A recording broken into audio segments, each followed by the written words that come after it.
श्री कृष्ण कहते हैं कि आत्मविश्वास को बढ़ाने का सर्वश्रेष्ठ तरीका जानने से पहले आपको ये चिंतन करना होगा कि आपका आत्मविश्वास दुर्बल होता क्यों है।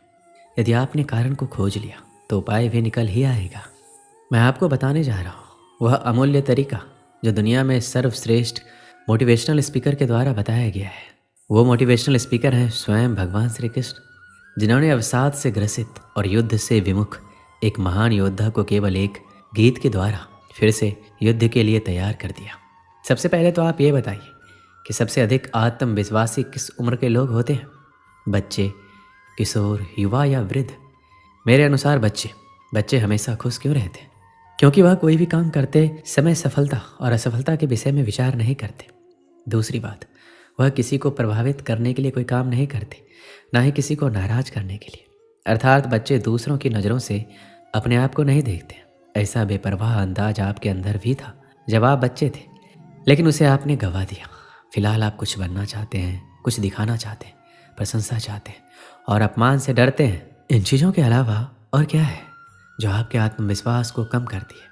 ज़रा सोचिए, एक नन्हे बच्चे को एक मंच पर जाने दीजिए और उससे एक कविता सुनाने को कहिए, वो सुना देगा। उसको परवाह नहीं कि आप उसे कोई महान वक्ता मानेंगे या नहीं। उसे मतलब नहीं कि तालियां कितनी बजाई जाएगी।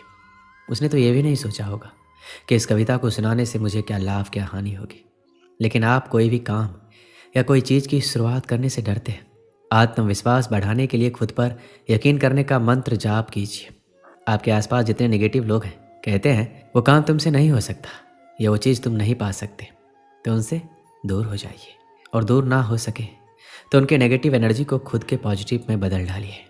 मुझे कोई अगर कह भी दे कि मैं ये काम नहीं कर सकता तो मैं उसे चैलेंज समझकर अपना लेता हूँ और करके दिखाता हूँ, चाहे इसके लिए कितना भी समय लगे। धैर्य रखना भी एक बहुत ही बड़ा मंत्र है आत्मविश्वास बढ़ाने के लिए। आत्मविश्वास कभी भी पैदा नहीं किया जा सकता।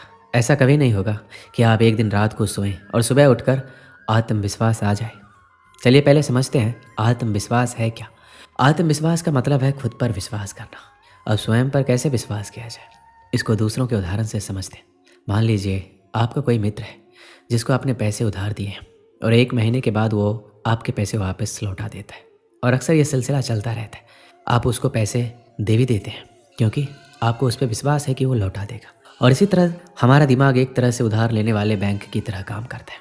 अगर आपने अपने जीवन में कोई भी रिस्क नहीं लिया और आपको कभी कोई काम में सफलता नहीं मिले तो आप में निश्चित रूप से आत्मविश्वास की कमी होगी, क्योंकि आपके दिमाग को इसकी आदत ही नहीं है। वहीं दूसरी तरफ अगर आपने अपने जीवन में कुछ ऐसे काम कर रखे हो जिनमें आपने सफलता पाई है तो आप में आत्मविश्वास होगा।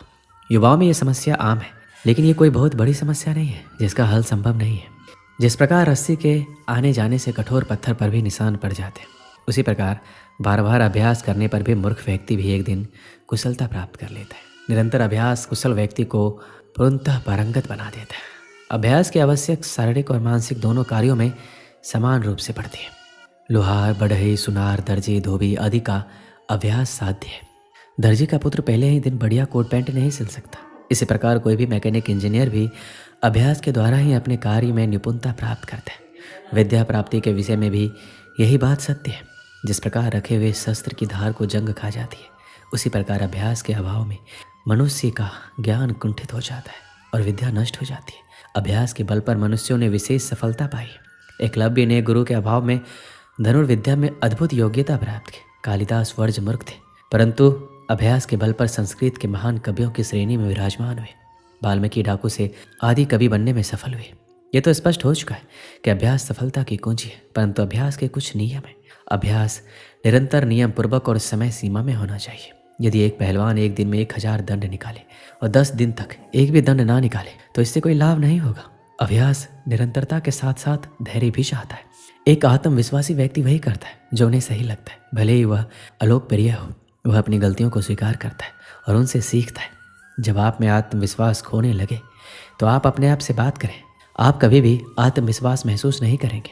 यदि अगर आपके दिमाग में नकारात्मक विचार चल रहे हैं जो आपको बता रही है कि आप अच्छे नहीं हैं, आप आत्मचर्चा के बारे में सोचें। अपने आप से वैसा ही व्यवहार करें जैसा आप अपने अच्छे दोस्त से करेंगे और अपने आप को खुश करें। आप उन चीज़ों के बारे में सोचें जिनमें आप अच्छे। हर किसी के पास ताकत और प्रतिभा होती है। आपकी ताकत क्या है? ये पहचानना कि आप किस में अच्छे हैं और उन चीज़ों पर निर्माण करने की कोशिश करने से आपको अपनी क्षमताओं में विश्वास पैदा करने में मदद मिलेगी।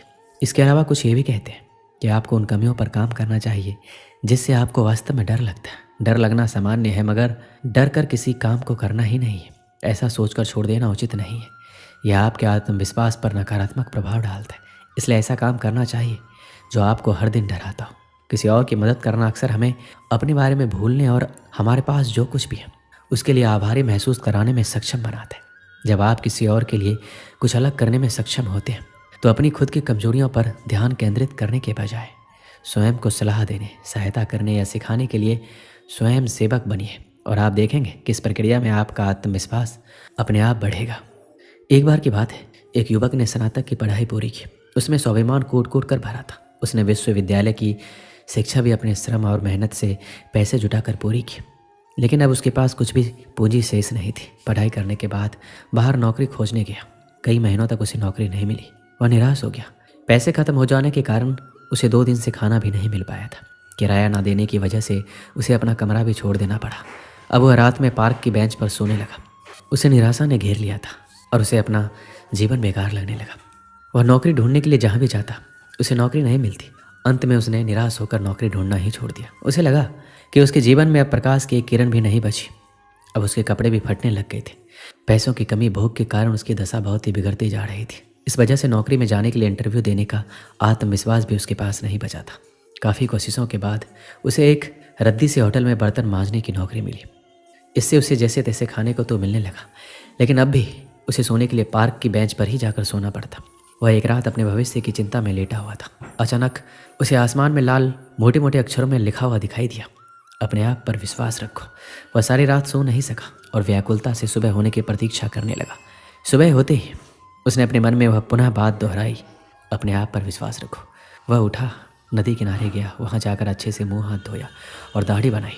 इसके बाद वह मोची के पास गया और उससे बूट पॉलिश मांगकर अपने जूते चमकाए। इसके बाद वह मन में दृढ़ संकल्प लेकर नौकरी खोजने निकला। अब वह किसी कार्यालय में जाता तो उसका स्वागत होता था, क्योंकि अब वह पहले की तरह नहीं लग रहा था। उसके कपड़े वगैरह तो अच्छे नहीं थे, लेकिन उसके मुंह पर आत्मविश्वास की झलक थी। वह जो कुछ भी कहता उसमें आत्मविश्वास झलकता था।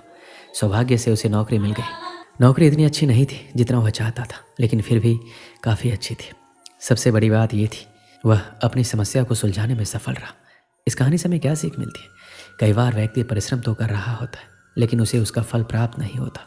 इसमें आश्चर्य करने की कोई बात नहीं है, क्योंकि कभी कभी व्यक्ति काम अपनी आशा और आकांक्षाओं के विरुद्ध कर रहा होता है। वह जिस वस्तु को प्राप्त करना चाहता है, परिश्रम उससे उल्टा ही करता है। उसे विपरीत परिस्थितियों में घबराना नहीं चाहिए, अपने ऊपर विश्वास रखना चाहिए और धैर्यपूर्वक सही दिशा में अपने लक्ष्य को प्राप्त करने के लिए प्रयत्न करते रहना चाहिए। ऐसा करने से हमें सफलता निश्चित ही मिलेगी, इसे कोई रोक नहीं सकता। दोस्तों, इस वीडियो में बस इतना ही। मिलते हैं अगली वीडियो में। अपना ख्याल रखिएगा। जय श्री कृष्णा।